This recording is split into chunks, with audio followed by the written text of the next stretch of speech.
నా అనుభవం ఇప్పటి వరకు వరి ప్రపంచంలో సన్న రకాలు ఎన్నో తెలుగు రాష్ట్రాల్లో ఉన్న అన్ని యూనివర్సిటీ రకాలు సన్న రకాలు సాగు చేశాను. 100కి 100% మినహాయింపు రకం ఇది ఒకటే కాదు. మా దాంట్లో ఉల్లికోడ్ వచ్చింది, కొంకి తెగులు వచ్చింది, అగ్గి తెగులు వచ్చింది, బిఎల్బి వచ్చిందని ఎవరైనా ఈ స్టేట్ లెవెల్లో ఉభయ తెలుగు రాష్ట్రాల్లో ఎక్కడైనా కంప్లైంట్ ఉంటే నేను స్వయంగా వాళ్ళ పొలాలు వచ్చి వస్తా. బోనస్ లిస్టులో ఉంది, ఇది కూడా 33 రకాల బోనస్ లిస్టులో ఉంది. బోనస్ లిస్టులో లేని నెల్లూరు, శ్రీకాళహస్తి, చిత్తూరు వాళ్ళు సాగు చేస్తున్నారు. వాళ్ళకి నేనే ఇచ్చాను సీడ్ ఇక్కడి నుంచి. ఈ రకం అయితే వాళ్ళకి ఇప్పుడు కూడా 50 బస్తాలు 54 బస్తాలు వాళ్ళు రబీలో పండించుకుంటున్నారు, ఏం ప్రాబ్లం లేదు. ఖరీఫ్లో 35 క్వింటాలు ఖచ్చితంగా వస్తుంది, మినిమం 32, 33. కామారెడ్డి జిల్లా, నిర్మల్, ఉమ్మడి మెదక్ జిల్లా, పిట్లం, బాన్స్వాడ ఈ ఏరియాలో నాకు తెలిసిన చాలామంది మిత్రులు ఉన్నారు. నల్గొండలో ఇది సాగు చేసేవారు రైతులు. ఏ జిల్లాల్లో మీరు ఎప్పుడైనా ఫోన్ చేస్తే ఆ ఏరియాలో కావాలంటే నెంబర్లు కూడా ఇస్తాను నేను రైతులు.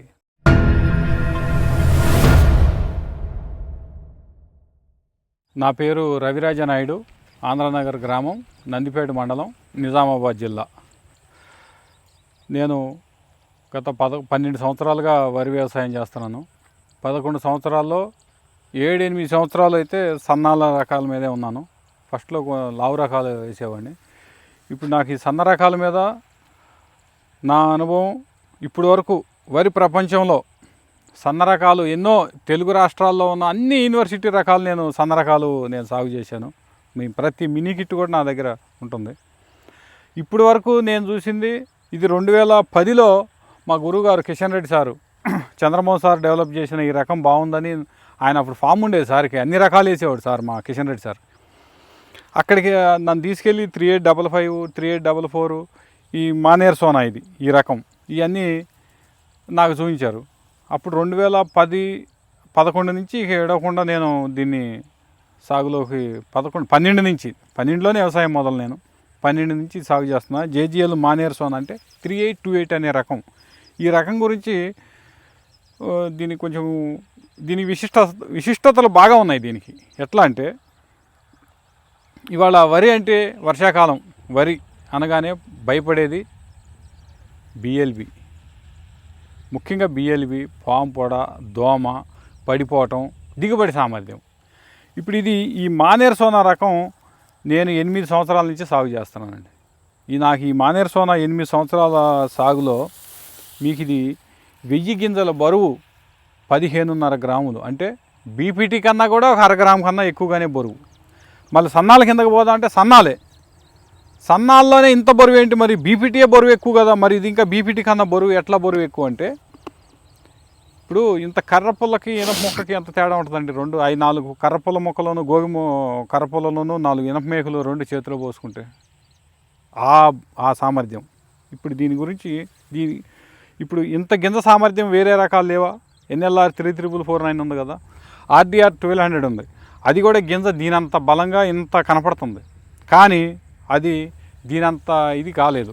ఎందుకంటే ఇప్పుడు మిల్లరు ఫస్ట్లో అన్నాడు ఇది కొద్దిగా లావుది, బోనస్ లిస్టులో ఉంది. ఇది కూడా 33 రకాల బోనస్ లిస్టులో ఉంది. బోనస్ లిస్టులో లేని నెల్లూరు, శ్రీకాళహస్తి, చిత్తూరు వాళ్ళు సాగు చేస్తున్నారు. వాళ్ళకి నేనే ఇచ్చాను సీడ్ ఇక్కడి నుంచి. ఈ రకం అయితే వాళ్ళకి ఇప్పుడు కూడా 50 బస్తాలు 54 బస్తాలు వాళ్ళు రబీలో పండించుకుంటున్నారు, ఏం ప్రాబ్లం లేదు.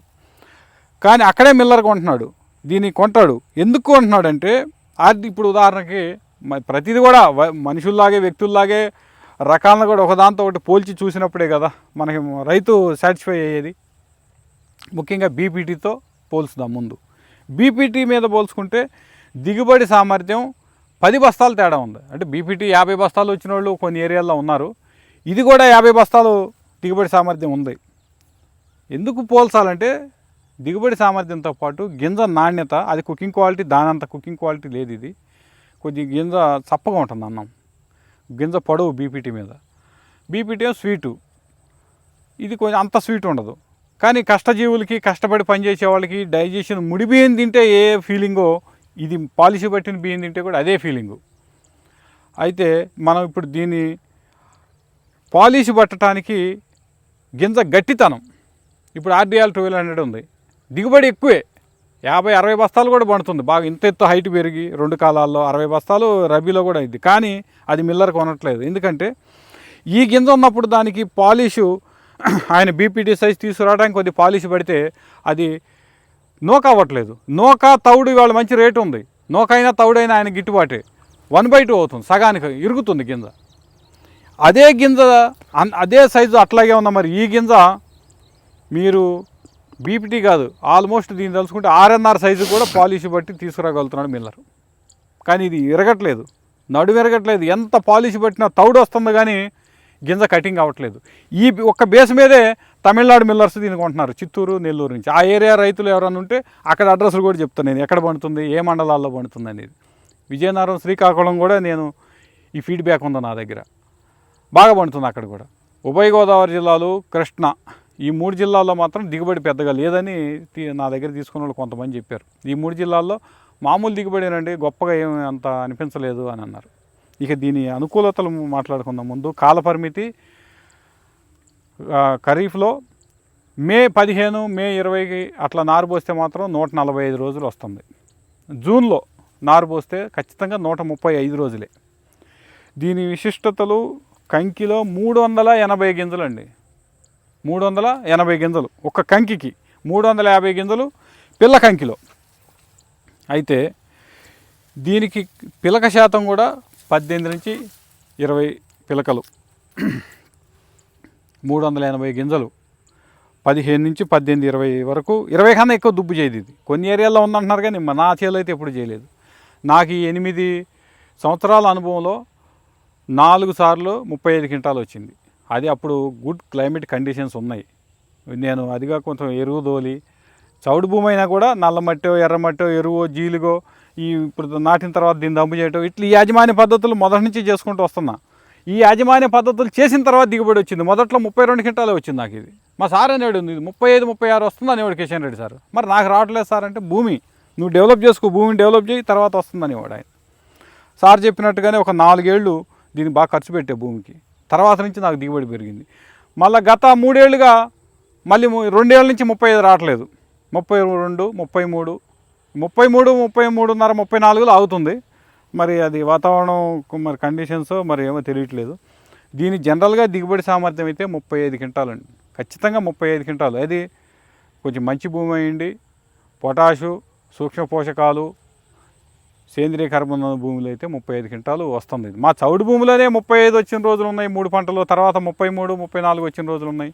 ఎందుకు చెప్తున్నానంటే దుబ్బు అధిక పిలక శాతము, గింజ గట్టితనము, 1000 గింజల బరువు 15 గ్రాములు పైగా ఉండటము, 380 గింజలు ఉండటం దీని ప్రత్యేకత.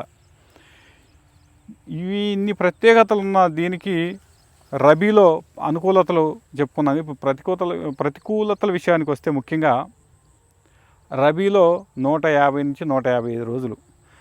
రబీలో దీనికి ఎండాకు తెగుల్లాగా దుబ్బుకుళ్ళు, కొంత వేరుకుళ్ళు రోగం, అంటే కంకిలో కొన్ని చచ్చిపోతున్నాయి పిలకలు. రబీలో, ఖరీఫ్లో వచ్చిన దిగుబడి రబీలో రావట్లేదు. ఇది రివర్స్. జనరల్గా ఎక్కడైనా రబీలో ఎక్కువ వస్తుంది దిగుబడి, ఖరీఫ్లో తగ్గుతుంది. ఈ మానేరు సోనా ఏంటో, ఖరీఫ్లో నేను దిగుబడి పెరుగుతుంది, రబీలో దిగుబడి తగ్గుతుంది. ఎందుకు తగ్గుతుంది అంటే నా అనుభవం ఇగో,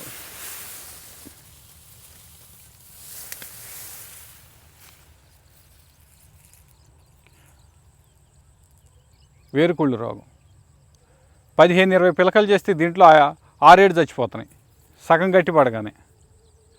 ఒక్కోసాట చౌడు ఉంటే దుబ్బులే చచ్చిపోతున్నాయి. అదే వర్షాకాలం ఇది లేదు మళ్ళీ. దీనివల్ల ఇది రబీలో దిగుబడి సామర్థ్యం తగ్గుతుంది, కాల పరిమితి ఎక్కువ. తగ్గటం అంటే 33 క్వింటాలు అయితే వస్తుంది, 32, 33 దాకా అయితే వస్తుంది. నెల 3354 తర్వాత రబీలో అయినా ఇదే కాంపిటేటర్. 3449, JGL 3844 వాటి సరసని చేరుతుంది. కాకపోతే ఖరీఫ్ మీద పోల్చుకుంటే రబీలో దిగుబడి తక్కువ, కాల పరిమితి ఇంకా ఎక్కువ, 150 రోజులు. ఈ దుబ్బుకుళ్ళు, వేరుకుళ్ళు సమస్య ఉంది. అయితే మంచి భూములు అయితే ఈ సమస్య లేకపోతే, ఈ నవిపేట దగ్గర 36 క్వింటాలు వచ్చిందని నాకు 2-3 రైతులు ఫోన్ చేశారు. వాళ్ళు మా మంచి భూములు, మాకు ఈ వేరుకుళ్ళు, దుబ్బుకుళ్ళు ఏం రాలేదని. కానీ నా దగ్గర నా అనుభవం నేను చెప్తున్నా, రబీలో దిగుబడి తక్కువగానే వస్తుంది. అంటే తక్కువ అంటే కంపేరిజన్, ఇందాక నేను చెప్పినట్టుగా 3354 వాటి మీద కంపేర్ చేస్తే తక్కువ. వేరే రకాల మీద కంపేర్ చేసుకుంటే మాత్రం ఆశాజనకమే. రబీలో కూడా ఉభయ కాలాలకి పండుతుంది, పండదని ఏం లేదు. ఈ దుబ్బుకుళ్ళు, వేరుకుళ్ళు కొద్దిగా అడ్వాన్స్ ప్రికాషన్స్ ఇవి చెప్పుకోవాలి.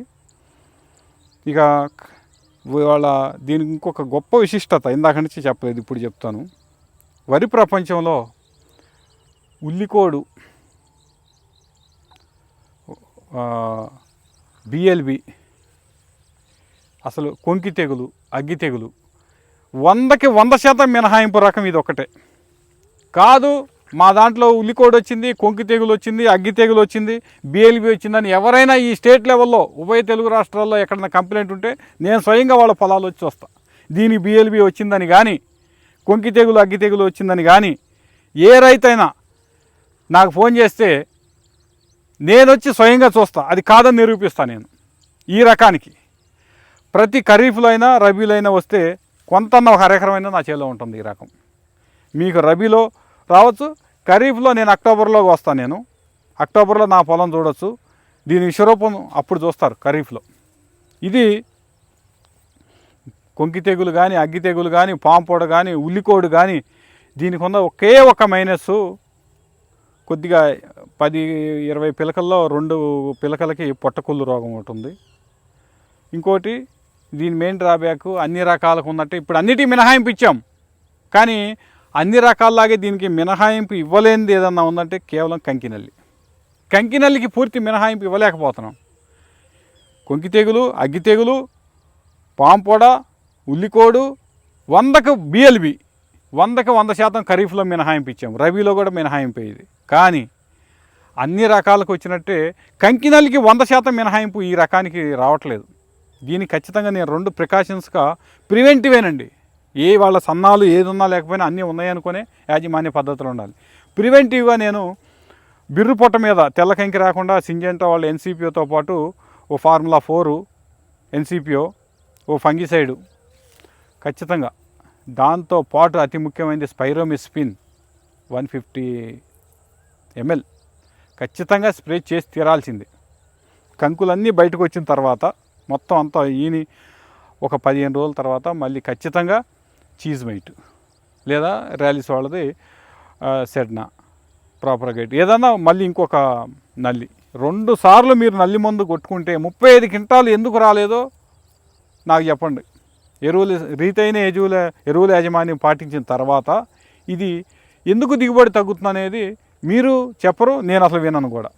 అంత గొప్ప రకం ఇది. పాతది, ఇది రిలీజ్ అయ్యి కూడా 2007లో 2008లో రిలీజ్ అయింది. చాలా పాత రకం. ఇది కూడా అంతే,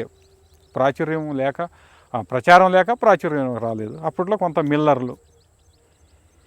కాబట్టి దీనికి గొప్పతనం అది. రబీలో అయితే కొంచెం ఇబ్బందులు ఉన్నాయి, వేరుకుళ్ళు, దుబ్బుకుళ్ళు, కాల పరిమితి ఎక్కువ బాగా. తెలంగాణలో మిల్లర్ సమస్య కాదు. ఇప్పుడు నేను చెప్తున్న మిల్లర్ డామినేషన్ చేసే చిత్తూరు, నెల్లూరు జిల్లాలో మిల్లర్ని అడిగే రైతులు వేస్తారు. లోకల్ ఊళ్ళల్లో దళారులు ఉంటారు కదా, ఆ దళారీలను అడిగి అయ్యా ఏ రకం వేసుకోవాలి, ఇగో ఈ సన్న రకమే వాళ్ళు చెప్తే రైతులు వేసుకునేవాళ్ళు. అటువంటి ఏరియాల్లో కూడా మానేరు సోనానికి కొంటున్నారు. మొదట్లో కొంచెం లావుంది అన్నారు.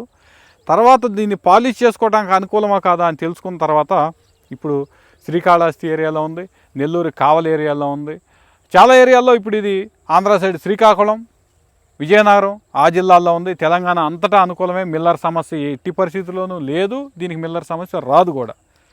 ఎందుకంటే ఇవాళ తౌడు రేట్ ఎక్కువ ఉంది, నూకల రేట్ ఎక్కువ ఉంది. ఈ తౌడు వస్తున్నా కానీ నూకైతే లేదు.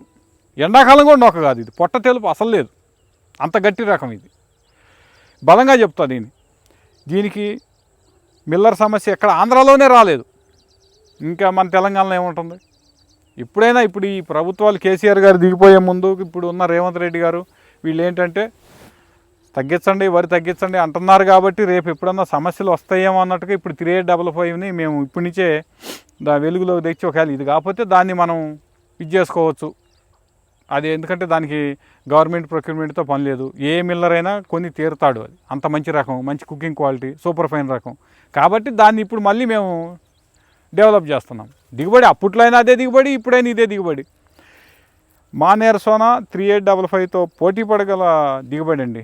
ఖరీఫ్లో 35 క్వింటాలు ఖచ్చితంగా వస్తుంది, మినిమం 32-33. కామారెడ్డి జిల్లా, నిర్మలు, ఉమ్మడి మెదక్ జిల్లా, పిట్లం, బాన్స్వాడ ఈ ఏరియాలో నాకు తెలిసిన చాలామంది మిత్రులు ఉన్నారు. నల్గొండలో ఇది సాగు చేసేవారు రైతులు. ఏ జిల్లాల్లో మీరు ఎప్పుడైనా ఫోన్ చేస్తే ఆ ఏరియాలో కావాలంటే నెంబర్లు కూడా ఇస్తాను నేను రైతులు, నా ఫ్రెండ్స్కి. ఇప్పుడు ఇక్కడ మీకు ఎప్పుడన్నా దగ్గరలో ఎవరన్నా నా పొలం చూడాలనుకుంటే అక్టోబర్లో ఇది చూడవచ్చు. మీకు నేను చెప్పినట్టే ఉంటుంది దీంట్లో. ఇక దిగుబడి క్లైమేటిక్ కండిషన్స్ బట్టి 35 క్వింటాలు, క్లైమేట్ కండిషన్స్ బాగాలేకపోతే 32, 33. కానీ తెగుళ్ళు వరకు అయితే 2 సార్లు బిర్రు పొట్ట మీద ఉన్నప్పుడు తెల్లకంకి ఎట్లైనా మనం మందు కొడతాం ఫంగిసైడ్తో. అప్పుడు ఒబెరాన్ స్పైరోమిస్పిన్ 150 ml కాడికి వాడుకోవాలి. ఈనిన తర్వాత కంకినల్లి, మరి ఒక్కోసారి ఏంటి మానుగాయ సమస్య వస్తుంది ఎండాకాలం. మానుగాయ సమస్య ఎవరికి వచ్చిందంటే ఇప్పుడు ఆర్ఎన్ఆర్ ఉందండి. ఆర్ఎన్ఆర్ తెలంగాణలో మానుగాయ సమస్య రాదు. ఇంత ముద్ద కంకి 3844 ఉంది, దానికి మానుగాయ రాదు. 3855 ఉంది, మానుగాయ వస్తుంది. మానేర్చోన మానుగాయ వస్తుంది. ఎందుకు వస్తుంది? మానుగాయకి రకానికి సంబంధం ఉండదు. ఎందుకంటే ఏ కంకి అయితే, ఏ రకమైతే ముద్ద కంకి ఉంటుందో, ముద్ద కంకి ఉన్న ప్రతి రకానికి మానుగాయ వస్తుంది. ప్రతికూల పరిస్థితులు అంటే మబ్బులున్నా, వర్షాకాలంలో చినుకులు పడుతున్నా ఖచ్చితంగా మానుగాయ వస్తుంది. అదే టైంలో కంకినెల్లి కూడా వస్తుంది. కంకినెల్లి విపరీతమైన బాగా సుర్రుమనే ఎండ, విపరీతంగా ఉన్న ఎండ ఉంటే కంకినెల్లి రావచ్చు. మబ్బులు వాతావరణం ఉన్న కంకినెల్లి రావచ్చు. అంటే ఈ మానుగాయకి కంకినెల్లికి రెండింటికి కూడా అవినాభావ సంబంధం ఉంది. అది ఉన్నప్పుడు ఇది రావచ్చు, ఇది ఉన్నప్పుడు అది రావచ్చు. 2 రావడానికి కారణం క్లైమేట్ కండిషన్స్. కాబట్టి బిర్రు పొట్ట మీద ఒకసారి స్పైరోమిస్పిన్ కలుపుకోవాల్సిందే.